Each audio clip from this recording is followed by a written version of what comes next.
just missed it. What am I doing?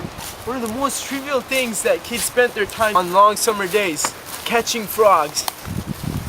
And believe it or not, there was once a time when people actually caught frogs for scientific purposes, not just feeling them around in your hands. Let me tell you a little story. Back in the 1700s, there lived a Luigi Galvani. Now, Luigi was originally a teacher at a university with a great passion for electricity. Galvani accidentally discovered on something very peculiar while partaking in an experiment. Galvani had placed the lower part of a dissected frog on a table near an electric type machine, and he was drawing a spark from a brass conductor when something strange happened. While grabbing for a knife, he touched the nerve of a frog that extended towards through the spine through the bottom of the frog. And all of a sudden, there was a twitch. That's when Galvani discovered that charges applied to the spinal cord of a frog could generate muscle spasms throughout the rest of the body. You see, Luigi was a great fan of the work of Benjamin Franklin and his one fluid theory.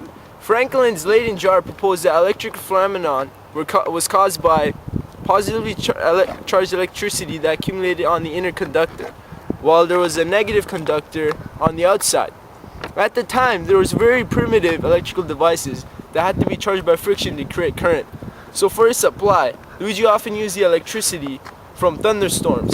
Yes, this literally meant that he tied frogs during thunderstorms. But after a while, he noticed that he could produce convulsions in the absence of an electrical machine.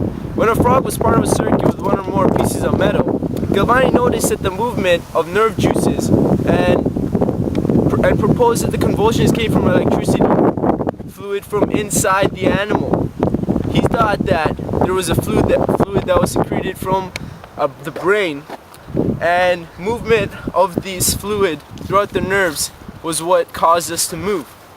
Now, this theory went on being accepted until the 1800s, when Alexander Volta he did the experiment and showed that electricity can be produced from the contact of any two metals in a moist environment. This gave rise to one of the most controversial scientific debates in science history that resulted in the creation of electrochemistry, the electrical battery, and research into electric currents.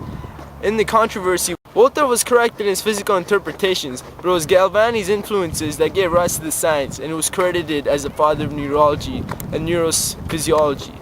After the Crispine Republic in the 1800s, Galvani refused to swear allegiance due to religion and was dismissed from his work in the university, where Volta did swear allegiance and went on to play a central role in the science. Luigi was readmitted later, but then was a broken man and died shortly.